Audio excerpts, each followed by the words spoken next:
벚구경 이야기에 오신 여러분을 환영합니다. 오늘은 재수 없는 아이로 태어난 구두쇠 아난다 재정관 이야기를 읽어보겠습니다.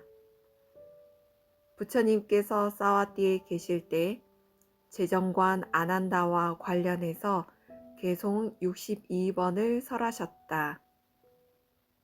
인색한 재정관. 사와띠 아난다라는 재정관이 살고 있었다. 그는 4억냥의 재산을 가지고 있었지만 지독한 구두쇠였다. 그는 매 보름마다 식구들을 모아놓고 아들 물라시리에게 3시간 동안 훈시하였다. 4억냥의 재산이 많다고 생각하지 마라. 들어온 재산을 절대로 남에게 주지 마라. 한 푼이라도 더 모으려고 노력해라. 돈이 한 푼, 두 푼 손에서 빠져나가게 되면 언젠가는 이 많은 재산도 바닥이 드러나게 된다. 안약이 어떻게 바래지는지, 개미가 어떻게 곡식을 모으는지, 벌이 어떻게 꿀을 모으는지 잘 관찰하고서 지혜로운 이는 가정을 그같이 꾸려나가야 한다. 어느 날 그는 5개의 보물 항아리가 어디 묻혀 있는지 아들에게 보여주지 않고 재산에 대한 집착 속에 죽었다. 그때 성문 근처에 짠달라, 즉 불거촉 천민들이 1000명 정도 모여 사는 마을이 있었다. 아난다 재정관은 거기 사는 한 짠달라 여인의 모태에 들어갔다.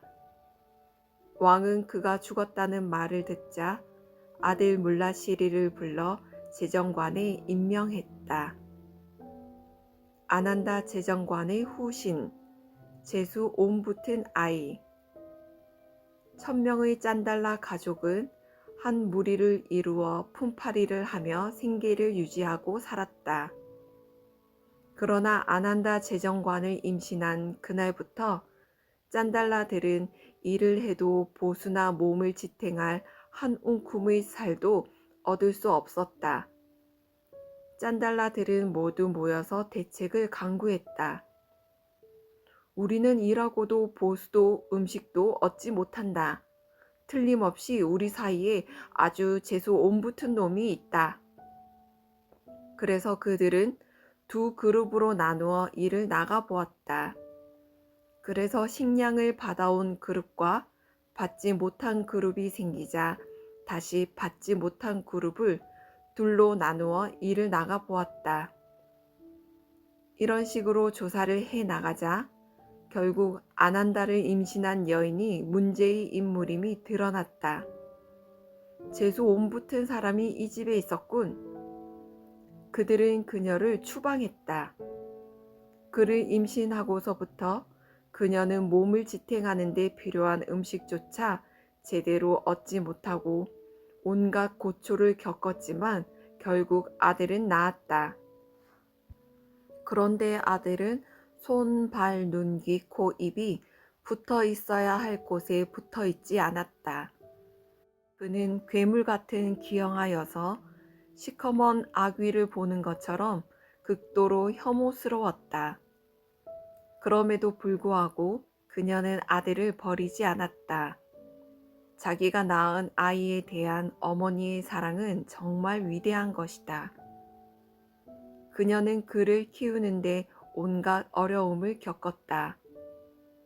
그녀가 아이를 데리고 국어를 나가면 아무것도 얻지 못했다.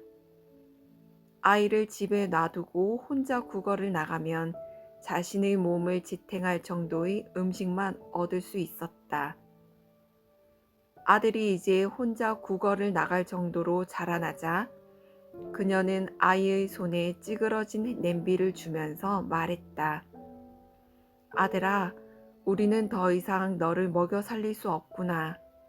이 도시에는 가난한 사람이나 여행자들에게 음식을 보시하는 사람들이 있단다. 이제 너도 다 컸으니 네 스스로 얻어먹도록 해라. 그는 이 집 저 집 구걸하다가 전생에 재정관 아난다로 살았던 집까지 오게 되었다. 그가 방문을 3개나 지나도 아무도 만나지 않았지만 4번째 방문에 들어섰을 때 재정관 물라시리의 어린 아들이 그의 끔찍한 모습을 보고 두려움에 울음을 터뜨렸다. 재정관의 하인들이 달려와 말했다. 썩 꺼져라 이 흉측한 괴물아. 하인들은 그를 몽둥이로 때리고 밖으로 끌고 가서 쓰레기 더미에 던져버렸다. 그때 부처님께서 아난다 장로를 데리고 탁발을 나왔다가 이 광경을 보았다. 장로가 무슨 일이 일어났는지 질문하자 부처님께서 설명해 주셨다. 부처님께서 물라시리를 불러오게 하자 많은 사람들이 뒤따라왔다. 부처님께서 물라시리에게 물었다. 저 사람을 모르는가? 모릅니다. 그는 너희 아버지 재정관 아난다이다. 물라시리가 믿을 수 없다고 하자 부처님께서는 그 흉측한 아이에게 말했다.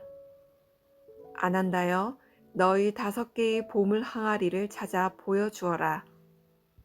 아이가 5개의 보물 항아리를 찾아 보여주자 물라시리는 그 아이가 아버지인 것을 인정하고 부처님께 귀의하게 되었다. 부처님께서는 그에게 법문하시고 개송을 읊으셨다. 내게 자식이 있고 재산이 있다고 어리석은 이는 집착으로 애를 태우네.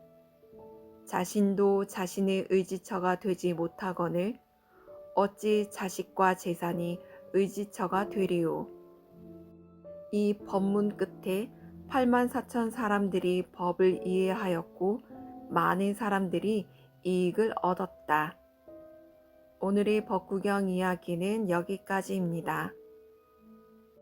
사람들을 살펴보면 자신의 자식, 재산에 얼마나 큰 집착을 하고 있는지 알 수 있습니다. 부처님의 말씀처럼 자식과 재산은 자신의 의지처가 되지 못합니다. 오늘 하루는 자신이 어디에 의지를 하면서 살아가고 있는지 한번 살펴보는 시간을 가지셨으면 좋겠습니다. 오늘도 함께 해주셔서 감사합니다. 사랑합니다.